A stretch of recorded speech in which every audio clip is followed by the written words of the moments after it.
Pelo sinal da Santa Cruz, livrai-nos Deus nosso Senhor dos nossos inimigos. Em nome do Pai, do Filho e do Espírito Santo. Amém. Meu Senhor e meu Deus, creio firmemente que estás aqui, que me vês, que me ouves. Adoro-te com profunda reverência. Peço-te perdão dos meus pecados e graça para fazer com fruto esse tempo de oração. Minha Mãe Imaculada, São José, meu Pai e Senhor, meu anjo da guarda, intercedei por mim.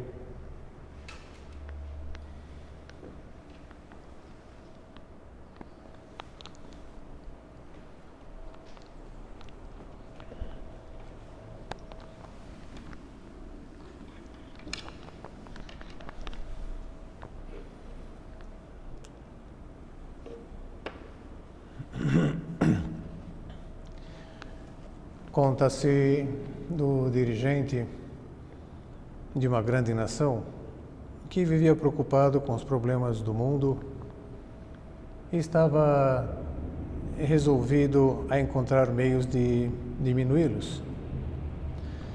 Passava dias no seu escritório em busca de respostas para suas dúvidas.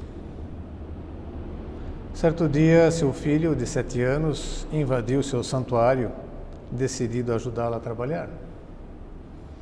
O estadista, nervoso pela interrupção, tentou que o filho fosse brincar em outro lugar. E vendo que seria impossível demovê-lo, o pai procurou algo que pudesse ser oferecido ao filho com o objetivo de distrair a sua atenção. De repente, deparou-se com um pôster do Mapa Mundi. Era o que ele procurava.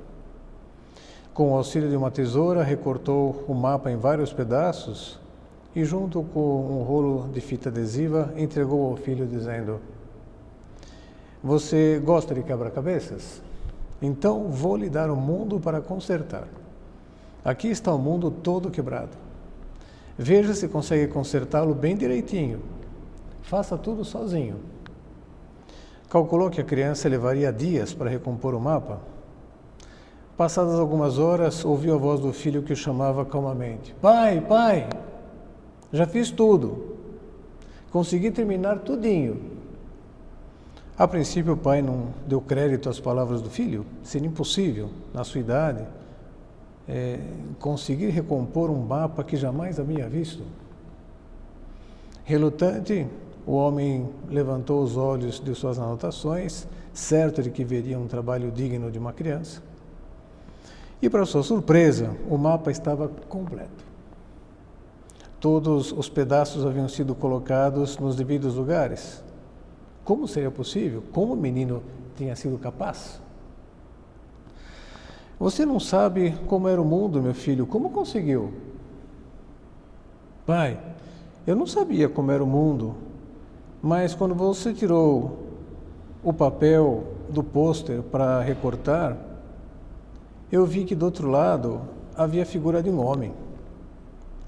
Quando você me deu o mundo para consertar, eu tentei, mas não consegui. Foi aí que me lembrei do homem, e virei os recortes e comecei a consertar o homem, que eu sabia como era. E quando eu consegui consertar o homem, virei a folha e vi que havia consertado o mundo." Para consertar o mundo, foi necessário antes consertar o homem. A partir daí, sim. Inspirador. É uma percepção que todos nós temos. Na empresa, no exercício da gestão, quem mais, quem menos, né, já chegou a essa conclusão. Para que a empresa dê resultado, para que as equipes entreguem o que são chamadas a entregar, é preciso pensar nas pessoas. É preciso que cada um esteja onde deve estar, rendendo o máximo que pode render. Cada pessoa deve ser considerada na sua individualidade, nas suas circunstâncias, de acordo com aqueles interesses que tem lá no fundo do seu coração, tendo presente também as dificuldades que enfrenta, pessoais, principalmente familiares, que podem descentrá-la, desparafusá-la. E também do ponto de vista da família, ainda mais uma família quando se apresenta assim em crise. As crises familiares, né, temos todos também a experiência disso, na verdade, são crises individuais, ou de um dos membros da família, do marido, ou da esposa, ou de um dos filhos, ou de todos, todos juntos. Mas para resolver a crise da família é preciso ir resolvendo, de fato, as pendências, né, as dificuldades, ajudando a cada um a encarar as próprias dificuldades, as dificuldades de cada um dos membros. Sempre me chamou a atenção o título da primeira encíclica do Papa São João Paulo II. As primeiras encíclicas dos papas, de alguma forma, sempre são uma espécie de programa de governo, programa de pontificado.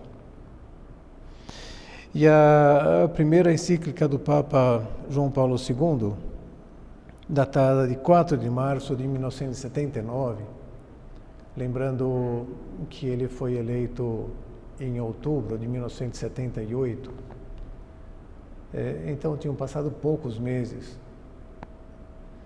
e para conseguir já organizar as ideias e publicar a primeira encíclica, uma encíclica que tinha tanta profundidade, ainda mais como de fato era um programa de governo, e pela juventude do Papa já prenunciava um programa de governo assim bastante longo, ele confiava nisso.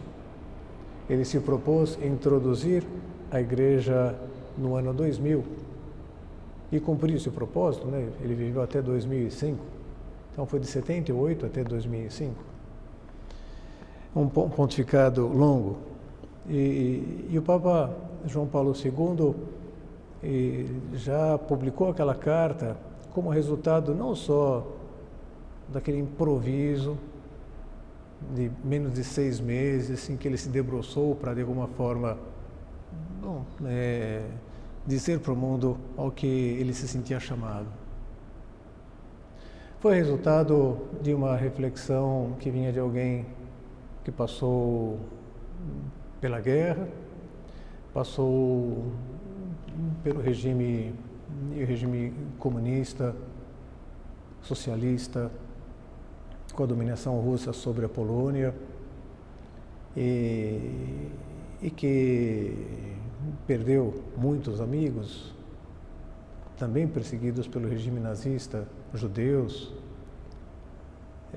e que ele, seja por um motivo, seja por outro, já tinha feito muitas reflexões. E toda a encíclica, então, vinha focada no homem. Chama-se Redentor Hominis, o Redentor do homem. É verdade, Cristo veio para redimir o mundo. E se nós abrimos o Evangelho de São João, vamos encontrar no capítulo 3, no diálogo de Jesus, com um dos mestres da lei, Nicodemos, aquela declaração: Deus amou tanto o mundo que enviou o seu Filho para que o mundo fosse salvo por ele. Mas Nosso Senhor não perdia de vista que, para redimir o mundo, tinha que começar redimindo cada um dos homens.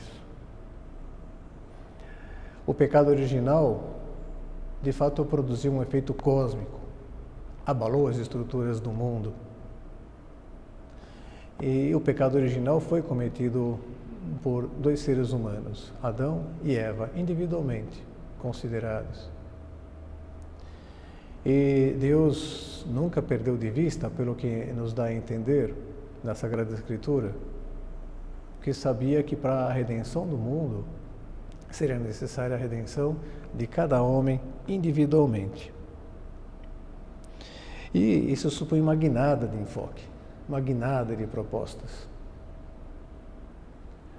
De propostas de promoção do mundo, como que querendo trabalhar diretamente as estruturas, como se os homens fossem engrenagens dentro delas, que pudessem ser, inclusive, alocados, realocados, desprezados, que tanto faz.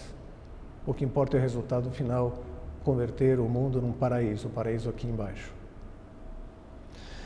Mas o Papa João Paulo II, como fruto da sua experiência, vivida assim na carne, e na carne de pessoas assim tão próximas assim, tinha uma visão completamente diferente, que era a visão de Deus, a visão do Evangelho, que era preciso, de fato, reformar as estruturas.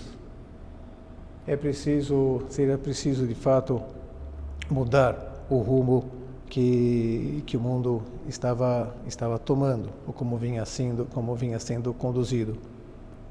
Mas para isso era preciso começar a trabalhar o coração de cada homem de importância, uma guinada de enfoque.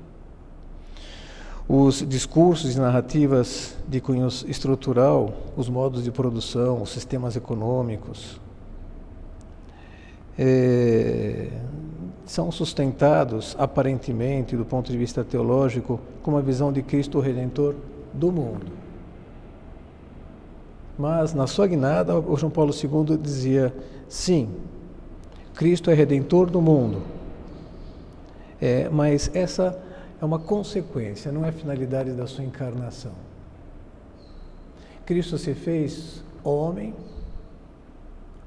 primariamente para redimir o homem. De São João, ele é a luz que vindo a esse mundo ilumina todo o homem. Considerado na sua individualidade, com seus pelos e sinais, como a gente diria nos dias de hoje, cada um chamado pelo seu nome, individualmente, não considerado assim em massa, menos ainda como massa de manobra.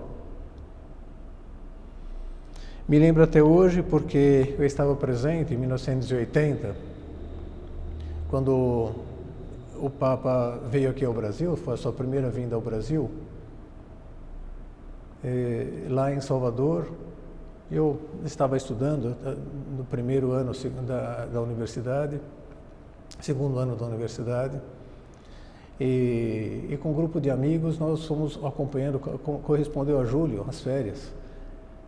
A gente foi acompanhando o Papa por onde a gente pôde. Fomos de ônibus, estávamos quando ele chegou em Brasília, depois estávamos quando ele estava lá em Minas Gerais, estava aqui em São Paulo, e depois estava também quando o Papa foi para Salvador e Fortaleza. E concretamente em Salvador,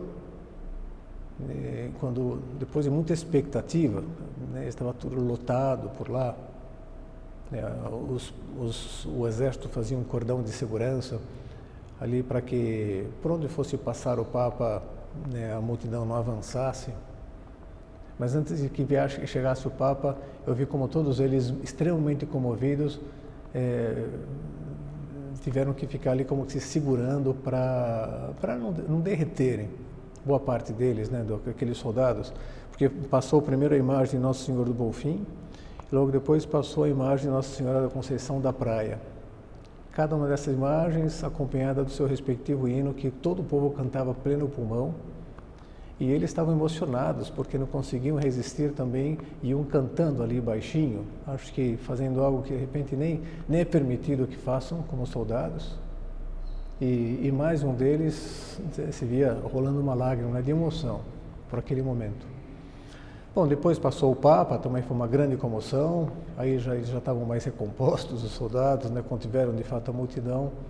E me lembro uma frase que ficou grifada assim na minha mente, talvez a única, daquele discurso, ainda que depois voltei a ler e reler, levar a oração, esses discursos que foram publicados logo na sequência, do Papa, as homilias, das missas. O Papa dizia, é impossível consertar as estruturas se não se conserta primeiro o coração dos homens. Ou, personalizando, não podemos querer que o mundo seja melhor se não nos propusermos e arregaçarmos as mangas para sermos melhores, cada um de nós, a cada dia. Não só do ponto de vista técnico, ser melhor, não só do ponto de vista estético, ser melhor, cuidar melhor as aparências, não só do ponto de vista ético, ter uma moral muito elevada de conduta, que não seria pouca coisa, uma maturidade ética, mas do ponto de vista da fé. E funcionar como filho de Deus, de albergar no coração aquilo que Cristo tem no seu próprio coração. O que é que Cristo alberga no íntimo do seu coração? A consciência de ser filho de Deus e, em função disso, o desejo de ser muito santo. E ele declarará isso quando estiver já se despedindo desse mundo, lá conversando com o Pai na última ceia, lá no cenáculo, dirá: eu me santifico para que eles se santifiquem. E nos propõe a mesma coisa, que nós nos santifiquemos pessoalmente para que depois todo mundo à nossa volta, a começar pelas pessoas, né, que estão presentes no mundo, se santifiquem. Do ponto de vista do resgate, né, do projeto original do homem feito à imagem e semelhança de Deus. Uma vez que houver esse resgate, isso é a santidade, sede santo porque eu sou santo, e Jesus dirá: sede perfeitos como vosso Pai Celestial é perfeito. Dentro dessa consciência e dessa determinação de buscar a santidade pessoal, de colocar a vida no rumo da santidade, a consequência vai ser a santificação do mundo, das estruturas. A redenção, a palavra redenção significa, a gente abre o dicionário, significa recuperar algo perdido, vendido ou oferecido. E havia algo a ser recuperado, a ser restaurado, o estrago produzido em nós pelo pecado original. Restaurar o estado de santidade e propiciar que essa pudesse ir aumentando tal como Deus tinha projetado, nos tinha projetado desde o início. E a redenção sempre quer colocar-nos nesse trilho, o rumo à santidade, a santidade pessoal, santidade individual, que depois vai repercutir na santidade do mundo inteiro. São Paulo, escrevendo aos Romanos, não é a primeira vez que citamos essa passagem sua nas nossas meditações, nossos recolhimentos, mas vamos fazer de novo. No capítulo 8, fala dessa tomada de consciência que devemos ter continuamente, que é de quem nós somos filhos de Deus, considerados na nossa individualidade, como impressão digital única, filhos únicos de Deus, cada um de nós é irrepetível para Deus.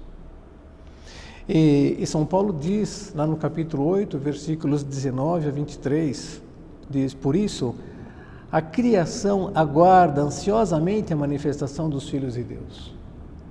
Pois a criação foi sujeita à vaidade, não voluntariamente, mas por vontade daquele que a sujeitou, todavia com a esperança de ser também ela libertada do cativeiro da corrupção, para participar da gloriosa liberdade dos filhos de Deus. Quem foi que sujeitou à vaidade toda a criação? O demônio, o grande inimigo, né, da santidade, né, através de nós, através dos seres humanos. A criação foi sujeitada à vaidade, não voluntariamente, mas por vontade daquele que a sujeitou, todavia com a esperança de ser também ela libertada do cativeiro da corrupção, para participar da gloriosa liberdade dos filhos de Deus.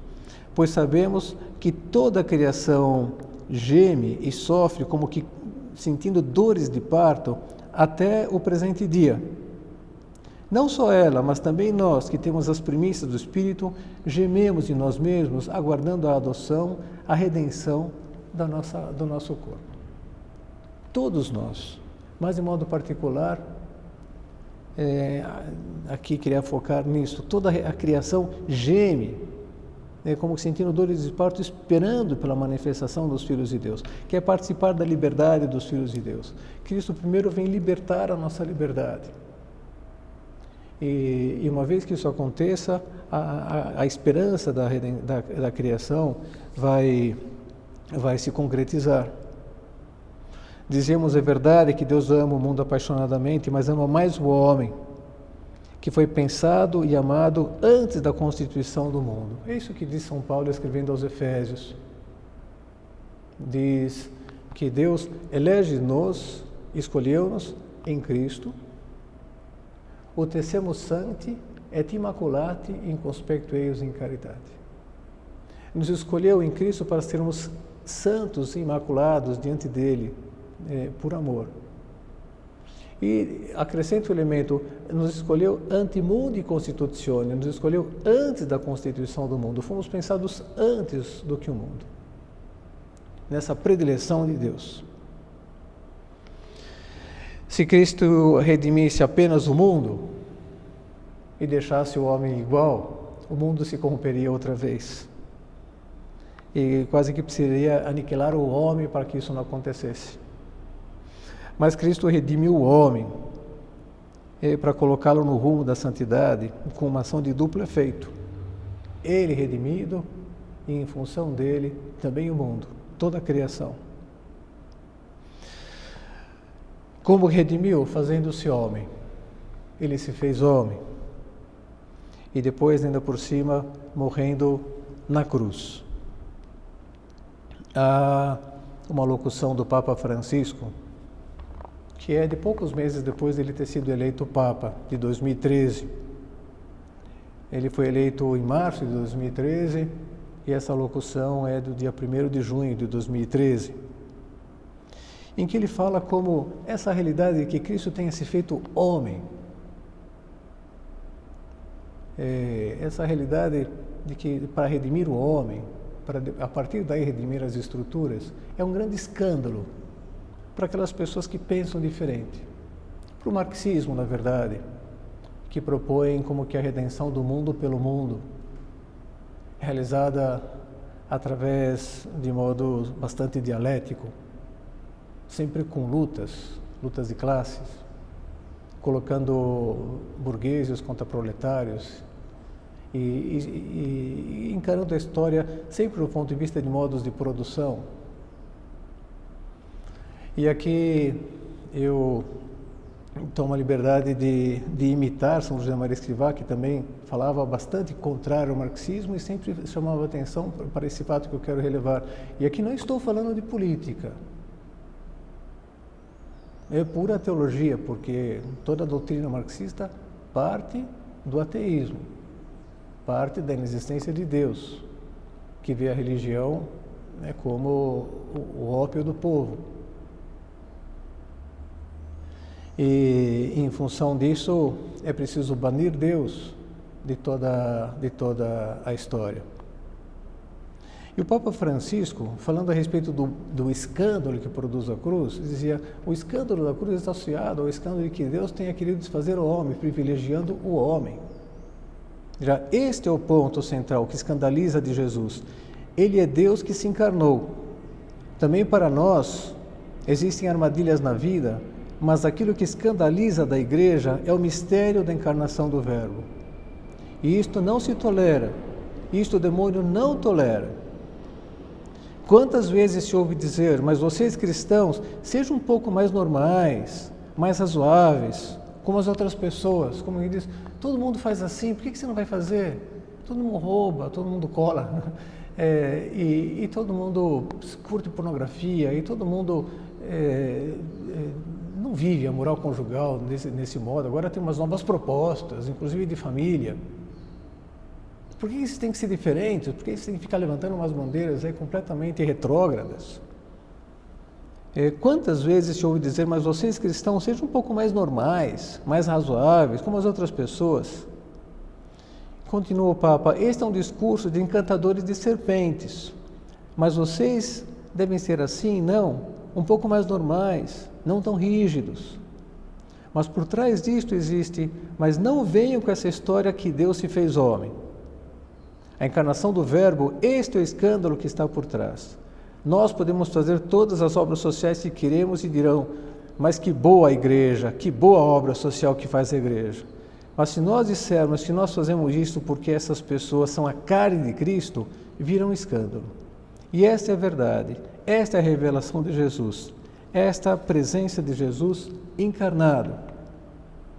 E concluir aquela locução, diz: peçamos a sabedoria para não cairmos na armadilha do espírito do mundo, que sempre nos fará propostas educadas, propostas civis, propostas boas, mas por trás disto existe a negação do fato que o Verbo se fez carne, da encarnação do Verbo, que no final das contas é o que escandaliza aqueles que perseguem Jesus, é aquilo que destrói a obra do diabo.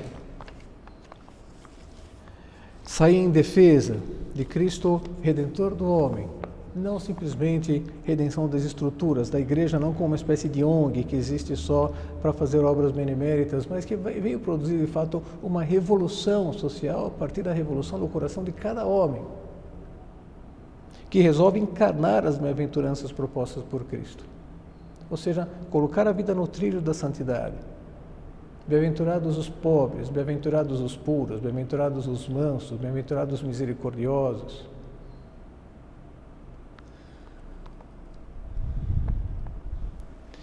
E nessa mesma esteira, o que Deus vai nos pedir é de fato coerência, heroísmo, se preciso, para viver como cristãos até debaixo d'água. Com uma fórmula, uma síntese assim muito feliz, deixou registrado São José Maria Escrivá no livro Caminho, no ponto 301, umas palavras bem conhecidas nossas, da imensa maioria de vocês. Diz assim: um segredo em voz alta. Essas crises mundiais são crises de santos. Deus quer um punhado de homens seus em cada atividade humana. Depois, Pax Christi em Reino Christi, a paz de Cristo no reino de Cristo. Essas crises mundiais, do ponto de vista de família, do ponto de vista estrutural, do ponto de vista da exploração do homem pelo homem, do ponto de vista da corrupção, todos os níveis, pela ânsia de poder. Essas crises mundiais são crises de santos. Está faltando mais gente convencida de que o que precisa fazer de verdade para revolucionar o mundo é se propor a ser santo. E aqui estamos nós, uma vez mais, colocando-nos à disposição do Espírito Santo para que nos acenda nesse desejo de ter a nossa vida no trilho da santidade. Uma percepção profunda de São José Maria Escrivá, que acabou convertendo o Opus Dei que ele fundou num grande presente de Deus para o mundo. Para o mundo. São José Maria Escrivá se atrevia a afirmar assim, que nós amamos o mundo apaixonadamente. Amamos o mundo sem ser mundanos, ou seja, sem deixar-nos levar por aquilo que feriu o mundo, fruto do pecado do homem, e que continua ferindo porque os pecados continuam se multiplicando, sem ser mundanos, mas querendo resgatar o mundo, precisamente à base de resgatar em si mesmo a sua identidade cristã, a sua identidade de filho de Deus, essa santidade original que faz parte do projeto de Deus para nós. E o que São José Maria Escrivá entendeu naquele dia 2 de outubro de 1928, quando fundou o Opus Dei, é que aquela frase com que Jesus conclui o capítulo 5º do Sermão da Montanha, lá do Evangelho de São Mateus, sede perfeito como vosso Pai Celestial é perfeito, é uma exortação lançada a todos nós. Não só algumas pessoas escolhidas e selecionadas como os padres, as freiras, os monges, os frades, não, para todo cristão, esteja ele onde estiver, a imensa maioria das vezes no meio do mundo, com o seu trabalho profissional, no âmbito da família, promovendo também convivência social, festas. Cada um deles está chamado a buscar a perfeição, a santidade, como o Pai Celestial é perfeito. Sede santo porque eu sou santo. Isso é um chamado para todo mundo, um chamado universal à santidade. Que nos leva então a não admitir a mediocridade em nenhum nível. Nem na vida familiar, nem na vida de trato com Deus, na vida de oração, nem na realização do próprio trabalho, nem na realização social, na promoção da caridade social, que nos leva a querer ser Cristo em cada circunstância.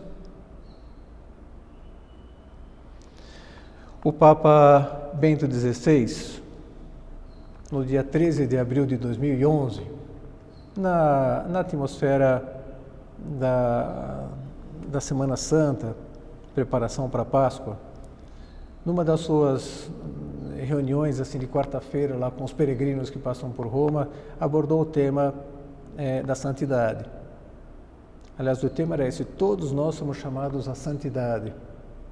e dizia: o que significa ser santo? Quem é chamado a ser santo?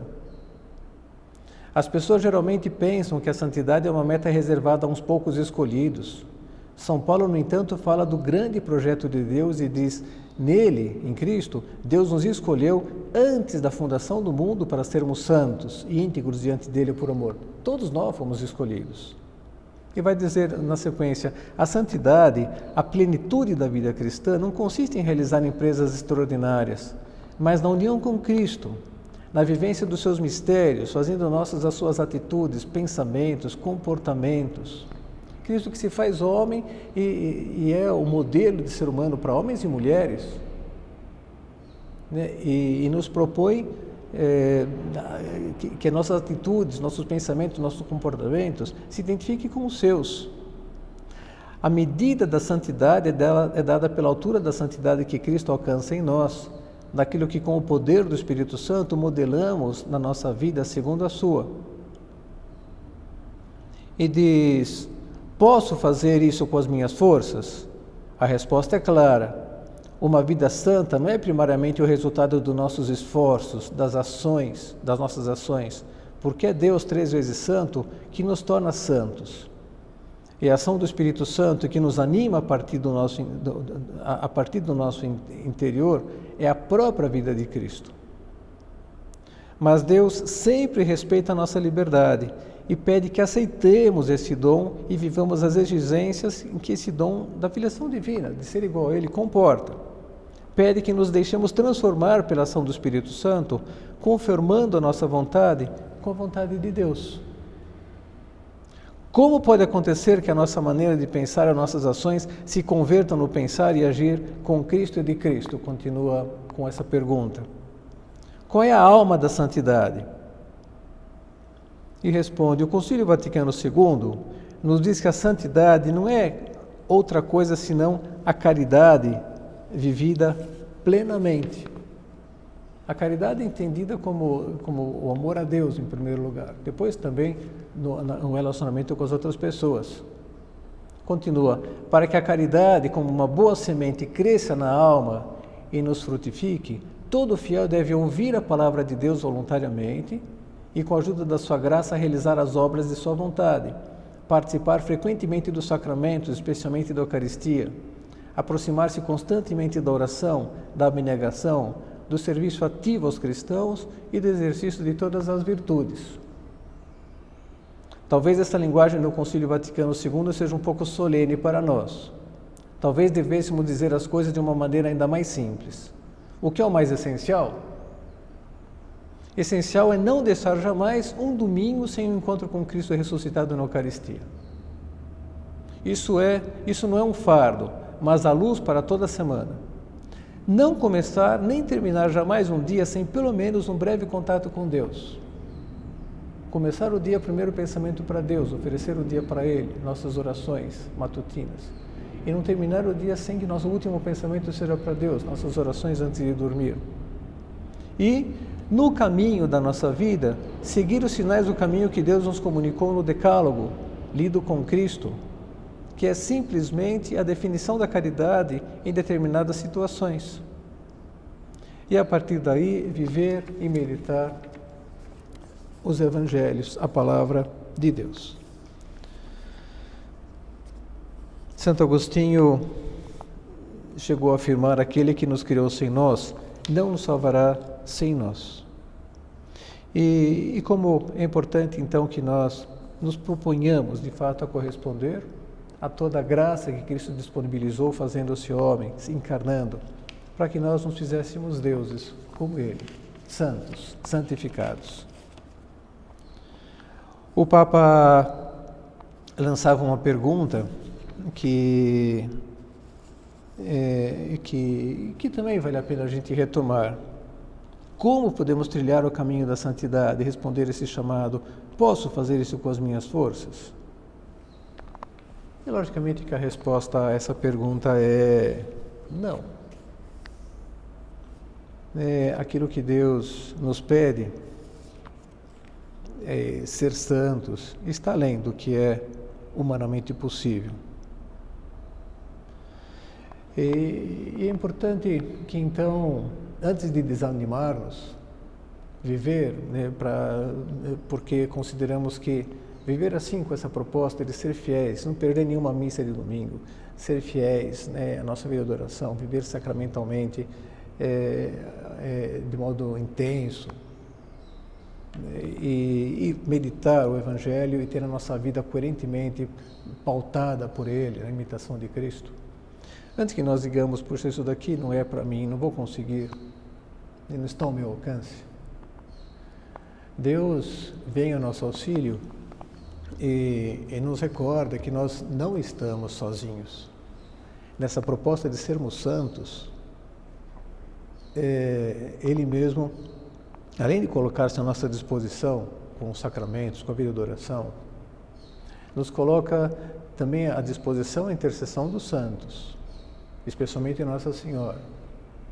Mas, para além disso, nos coloca à disposição a ajuda dos anjos dos céus. São José Maria Escrivá, ele deixou escrito assim nos seus apontamentos fundacionais, já logo passado pouco tempo da fundação da obra, aí no comecinho dos anos 30, 32, algumas ideias que são basilares, sobre as quais as pessoas na obra procuram se apoiar, as pessoas que pertencem à obra, as pessoas que cultivam a sua santidade à sombra da obra, trilhando também esse caminho de santificação que Deus ameou no mundo.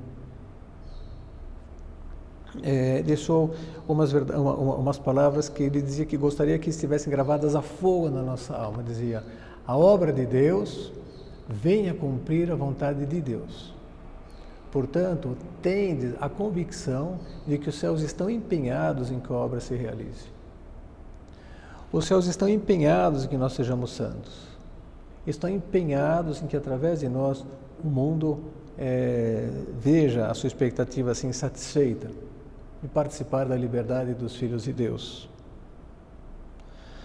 Nós contamos de modo muito particular com o anjo da guarda. E como é importante também não passar batido diante dessa realidade, não tratar a devoção aos anjos como se fosse uma coisa tão pueril, tão infantil, e que quase se assemelha aqui aos contos da carochinha. Então a gente tem o conto da Branca de Neve, tem o conto do Pinóquio, e tem os contos, não sei quais, né? E também tem a nossa devoção ao anjinho da guarda. Os anjos que sempre desempenharam, né, no acompanhamento, por desígnio de Deus, no acompanhamento do desenvolvimento humano, do desenvolvimento do mundo, desempenharam um papel extremamente importante. E São Paulo equaciona muito bem ao que nós estamos chamados quando empreendemos o caminho da santificação. No finalzinho da Epístola aos Efésios, capítulo 6, o último capítulo, São Paulo fala de um modo assim que até nos faz prender um pouco a respiração. Diz: finalmente, irmãos, fortalecei-vos no Senhor pelo seu soberano poder. Revesti-vos da armadura de Deus, para que possais resistir às ciladas do demônio. Pois não é contra homens de carne e sangue que temos de lutar, mas contra os principados e potestades, contra os príncipes desse mundo tenebroso, contra as forças espirituais do mal espalhadas nos ares. Tomai, portanto, a armadura de Deus para que possais resistir nos dias maus e manter-vos inabaláveis no cumprimento do vosso dever. Ficai alerta, a cintura cingidos com a verdade, o corpo revestido com a couraça da justiça e os pés calçados de prontidão para anunciar o evangelho da paz. Sobretudo, embraçai o escudo da fé, com que possais apagar todos os dardos inflamados do maligno. Tomai, enfim, o capacete da salvação e a espada do Espírito, isto é, a palavra de Deus.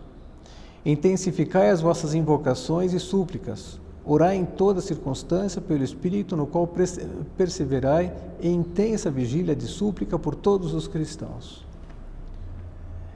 São Paulo nos diz o que a gente tem que travar, tem que encarar para arrumar no caminho da santidade é uma guerra espiritual. Uma guerra que às vezes a gente fica travando só entre nós,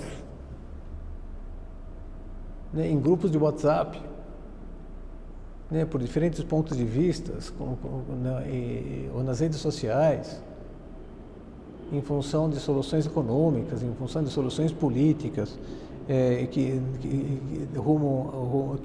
dariam o melhor rumo para as estruturas sociais. Coisas que nós estamos chamados a fazer como cidadãos. Colocar a nossa cabeça como fazia aquele, no relato aí, no conto do início da meditação, aquele estadista pensando em como resolver os problemas do mundo. E logicamente podemos, de alguma forma, exercer uma influência com a nossa opinião, publicando no jornal, publicando numa rede social, num blog que a gente constitua. Agora, converter tudo isso em arma contra nós mesmos, seres humanos, é um contrassenso de São Paulo. Para com isso. Pois não é contra homens de carne e sangue que temos de lutar, mas contra os principados e potestades, contra os príncipes desse mundo tenebroso, que às vezes até tomam conta. Essa é que é a verdade. Esses dias estava lendo algumas páginas da história da Espanha, do período da fundação do Opus Dei, logo depois, naqueles anos 35, 36 até 39, da Guerra Civil Espanhola, em que, de fato, né, o comunismo tinha invadido a Espanha e começaram aquelas perseguições religiosas e queimas de igrejas, e muitos bispos sendo martirizados, conventos inteiros de freiras sendo martirizadas, destruídos os conventos.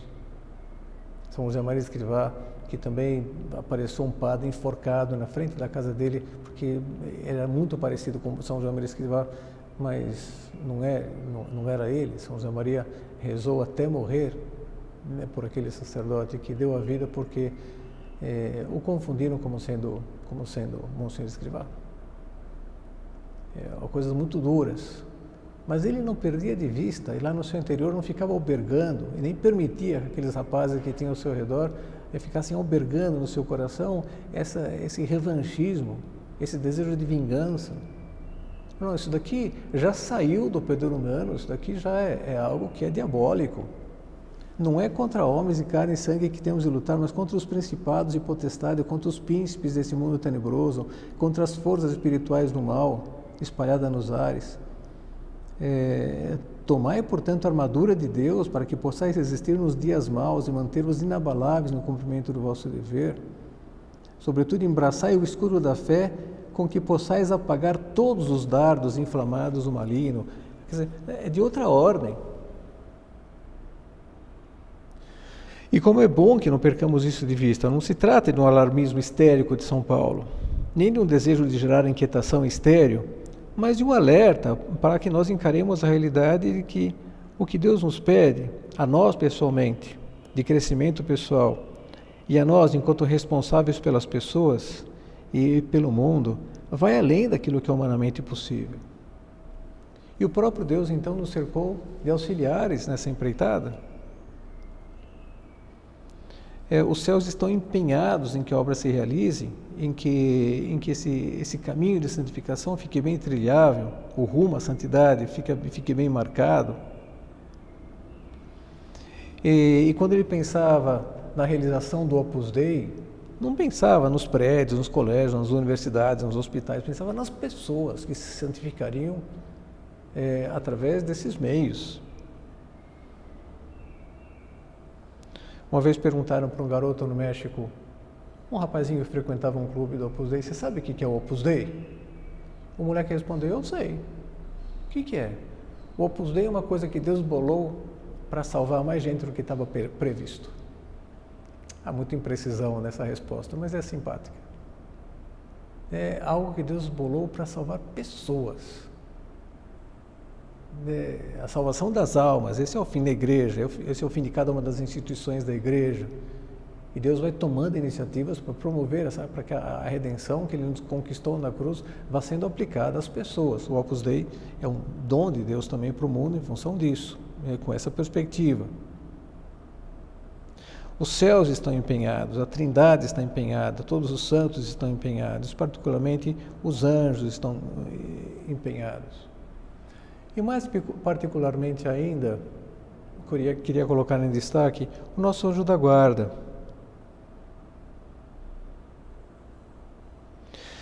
São José Maria funcionava com essa consciência. O Opus Dei foi fundado no dia 2 de outubro de 28. O dia 2 de outubro já era, como é hoje em dia também, o dia dos Santos Anjos da Guarda.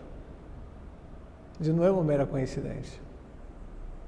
Foi fundado no dia dos Anjos da Guarda. E nós, de modo particular, dizia no Opus Dei, devemos cultivar uma terna devoção, mas uma forte, uma rija devoção ao Anjo da Guarda.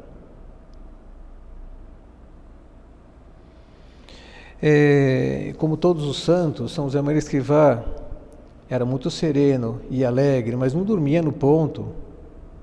Sabia que tinha que lutar as batalhas de Deus, batalhas de paz, sempre com moral de vitória. Lutar para estar sempre do lado certo e com o lado de Deus. E para isso se revestia da força do seu anjo da guarda, o evocava com frequência.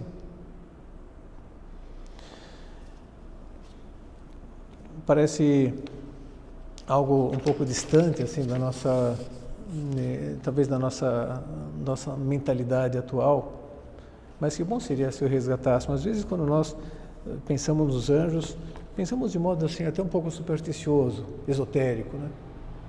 Tem livros publicados aí até atribuindo outros nomes a diferentes anjos, né? Que eu diria que estão completamente desqualificados, não constam na Sagrada Escritura.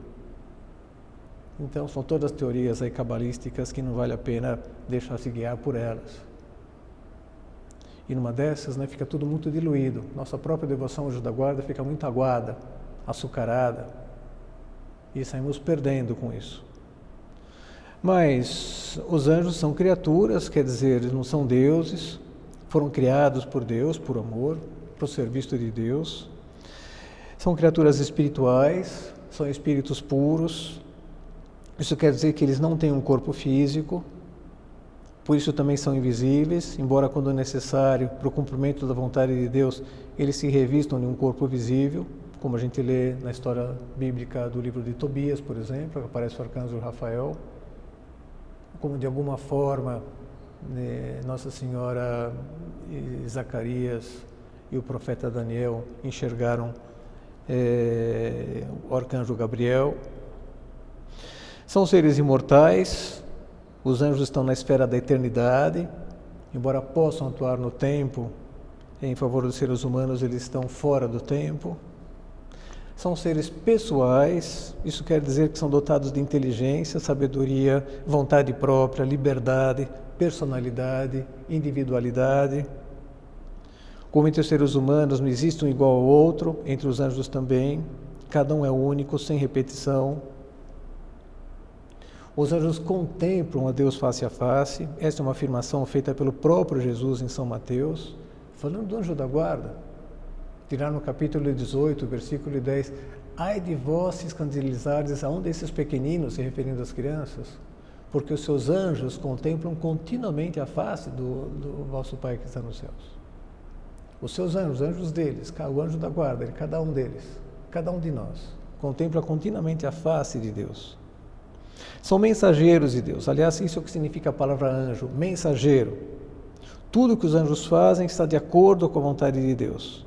Quando falam, se comunicam com os homens, é obedecendo à vontade do Pai. E estão com missão ajudar os homens em vista da salvação. A guarda e a proteção que os anjos exercem sobre os seres humanos diz respeito mais à salvação da alma do que a proteção de perigos eventuais.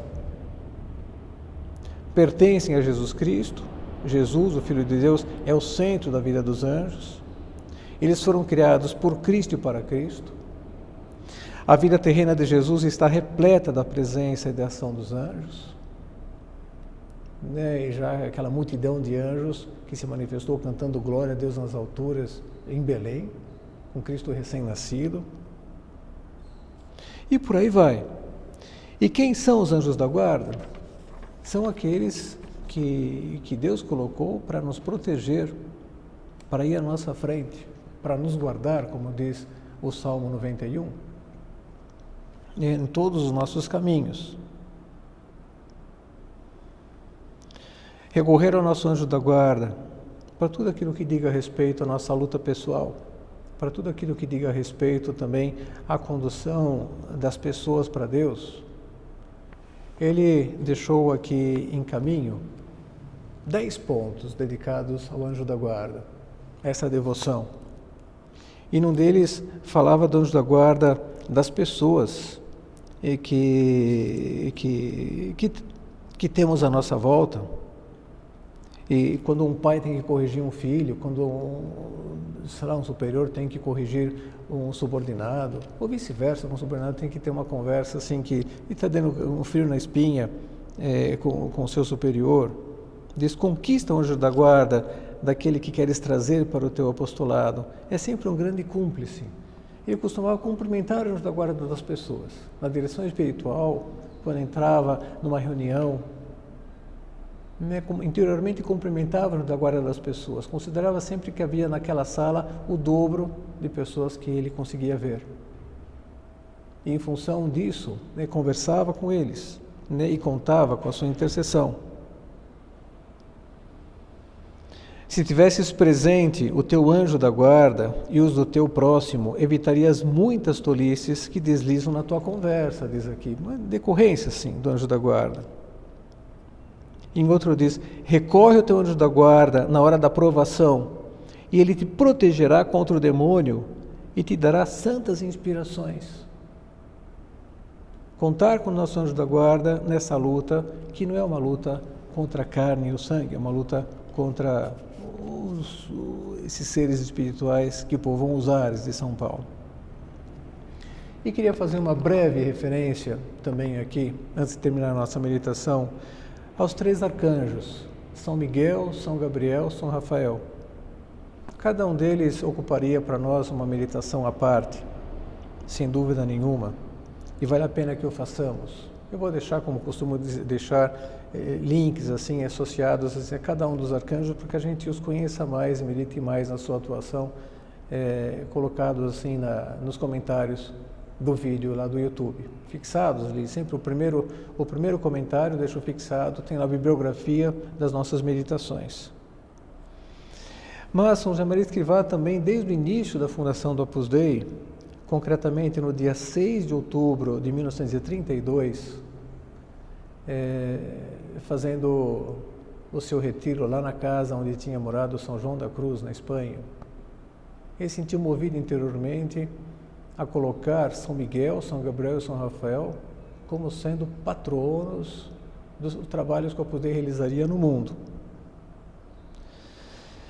São Miguel, que está apresentado já logo no livro de Daniel, no capítulo 12, depois é referido por São João no livro do Apocalipse como aquele que enfrentou o dragão, ou seja, o demônio, com todos os seus anjos, na grande batalha que se deu no céu, onde o demônio com seus anjos já tiveram seu destino definido, e em função disso Deus teve que criar o inferno, para que pudessem estar longe da sua vista, longe da sua presença, porque eles já não suportavam a Deus, eles queriam ser mais do que Deus. E Miguel, cujo nome significa quem como Deus, precisamente por essa confiança que tinha em Deus, longe da desconfiança que queriam semear nele, como o demônio conseguiu semear em vários anjos que se posicionaram contra Deus, acabou liderando os anjos que ficaram do lado de Deus. E sempre nos convida a pensar nisso, mas quem é como Deus? Quem é como Deus? Esse carro, esse iate, ou essa pessoa que eu estou idolatrando, ou o prazer que Deus pode promover, isso daqui vai me promover, essa bebida. Quem como Deus? Que me leva então a reequacionar sempre aquilo que eu tendo a idolatrar, né, até a mim mesmo. Eu estou chamado a ser como Deus, só que com Deus e em Deus, não de costas para Deus. Mas para além de Miguel, São Gabriel, que também aparece no livro do profeta Daniel, como que prenunciando a vinda de um Redentor, que depois, passado, né, o tempo, vai se cumprir, exatamente quando os judeus esperavam, segundo a mensagem de Gabriel para Daniel, esperavam que o Messias viesse, na época que Cristo veio mesmo. E é Gabriel quem faz a embaixada para Maria. E é Gabriel que, de alguma forma, fica como que responsável por tudo aquilo que diz respeito à promoção da família, a promoção da educação dos filhos, a promoção do bem que a família está chamada a realizar no mundo. E São Rafael, o arcanjo que aparece no livro de Tobias e que acaba se apresentando como o grande remédio de Deus. Isso significa Rafael. Gabriel significa fortaleza de Deus, Miguel, quem como Deus, Gabriel, fortaleza de Deus, Rafael, cura de Deus, remédio de Deus. E como seria importante que a gente recorresse a São Miguel em todas as nossas lutas. Dizia Dom Álvaro, o primeiro sucessor de São José Maria Escrivá, recorrei a São Miguel não só nas pelejas de vossa vida interior, invocai também sua ajuda para que defenda a Igreja. Porta o título de príncipe da milícia celestial, chefe dos exércitos de Jesus Cristo Rei, e precisamente por tratar-se de um personagem tão importante no céu, atende-nos e nos protege. Além disso, ainda que cada um de nós se veja como um pobre homem, formamos parte do seu exército. Pelo batismo e pela crisma somos soldados de Cristo, semeadores de paz e de alegria, e temos que procurar, com o bom exemplo e com a doutrina, defender a outras almas para que não caiam nas presas do demônio. E que bom seria ter essa devoção a São Miguel, diante de cada tentação afastar-nos de Deus, idolatrar a Deus, falando, quem como Deus? Ou privilegiar esse churrasco em vez de ir para a missa, mas quem como Deus? E vou privilegiar essa outra atividade, esse trabalho, e vou deixar de fazer oração, e vou deixar de ler o Evangelho, vou deixar de rezar meu terço. Então, quem como Deus? Calma, vamos hierarquizar bem as atividades do dia, as atividades da semana. E depois, uma outra citação, agora do Papa João Paulo II, dizia, tenho uma devoção particular pelo anjo da guarda. Desde menino, provavelmente como todas as crianças, invoquei tantas vezes, Santo Anjo do Senhor, meu zeloso guardador, hoje sempre me rege, guarda, governa, ilumina. Amém. Meu anjo da guarda sabe o que eu estou fazendo. Minha confiança nele, na sua presença protetora, vai constantemente se aprofundando dentro de mim. São Miguel, São Gabriel, São Rafael são os arcanjos que normalmente invoco na oração. Lembro-me também do belíssimo tratado de São Tomás sobre anjos, puros espíritos. Testemunhos para nós. Invocar São Gabriel dizendo que diz respeito à condução da família, fortaleza do processo educativo, fortaleza de Deus, do marido ajudando a esposa, da esposa ajudando o marido, ambos crescerem. E ambos com fortaleza ajudando os filhos, fortaleza de Deus, para que proteja as famílias de tantos ataques, desses novos conceitos que se tenta passar como normais de família, que dê a fortaleza para que o direito, para que as famílias influenciem no direito, defendam o seu direito de conduzir a educação dos próprios filhos. Que as famílias estejam muito atuantes nos colégios, nos centros de formação educativos.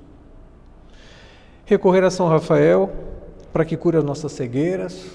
Ele curou a cegueira do pai de Tobias. Vale a pena ler esse livro. É um livrinho tão curto, lá do Antigo Testamento. E com happy end total. Terminar de ler, a gente lê numa tacada só e vai dormir feliz, né? Resolver ler no final do dia.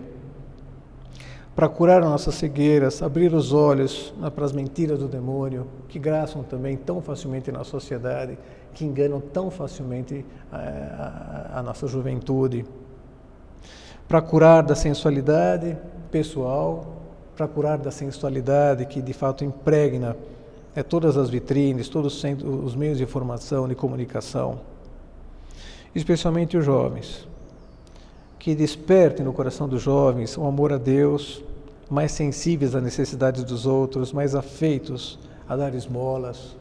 Aparece muito isso no livro de Tobias. A obras de voluntariado, a que tenham namoros santos e assim por diante. Vamos pedir à Virgem Maria, ela que é a Rainha do céu, Rainha de todos os anjos, Rainha de todos os santos, auxílio dos cristãos, que nós funcionemos bem com essa convicção de que para que o mundo seja redimido é preciso que cada um de nós se deixe atingir pela redenção de Cristo, coloque a vida na trilha da santidade e façamos isso com muita esperança, com muita determinação, porque não estamos sozinhos nessa empreitada. Os céus estão empenhados em que nós cheguemos lá. Ou seja, temos à nossa disposição, além de Deus, todos os santos, e especialmente nosso anjo da guarda e os 3 arcanjos, São Miguel, São Gabriel, São Rafael. Vamos fazer a nossa reflexão, nosso exame de consciência. Ato presença de Deus. Estou convencido de que, como dizia São João Paulo II no Brasil, para mudar as estruturas é preciso antes mudar o coração dos homens. Nesse sentido, procuro que o meu coração albergue os mesmos desejos do coração de Jesus, que disse ao Pai, eu me santifico para que eles se santifiquem. Ou seja, tenho o desejo de ser pessoalmente muito santo para poder contribuir para a santificação dos demais e para o aperfeiçoamento do mundo.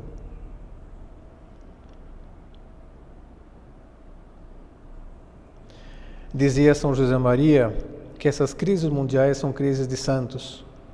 Querendo participar do amor apaixonado que Deus tem pelo mundo, esforço-me por trilhar o rumo da santidade que a Igreja me aponta, e especificamente viver uma vida eucarística intensa, participando ao menos da missa todos os domingos, cultivar uma amorosa presença de Deus desde acordar de manhã até adormecer à noite, ser assíduo na leitura e meditação dos Evangelhos.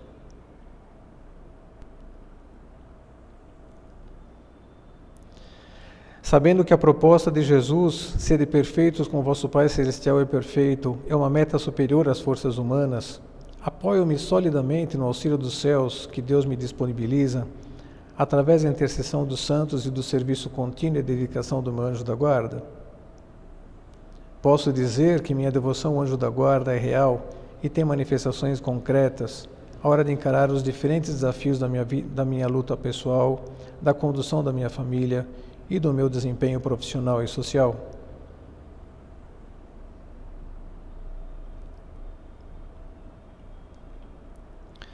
Consciente de que caminhar rumo à santidade supõe estar disposto a travar uma guerra espiritual, como diz São Paulo, encarando os principados e potestades, os príncipes desse mundo tenebroso e as forças espirituais do mal espalhadas pelos ares, sirva-me também da ajuda que me é oferecida por São Miguel, São Gabriel e São Rafael, sentindo-me seguro e sereno ao saber-me assessorado assim pelos céus.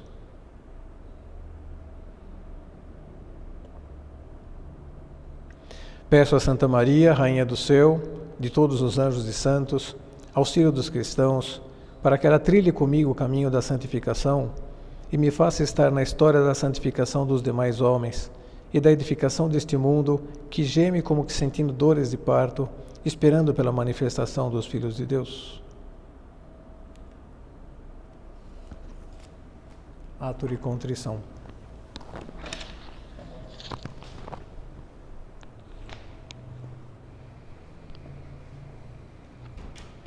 Dou-te graças, meu Deus, pelos bons propósitos, afetos e inspirações que me comunicaste nessa meditação.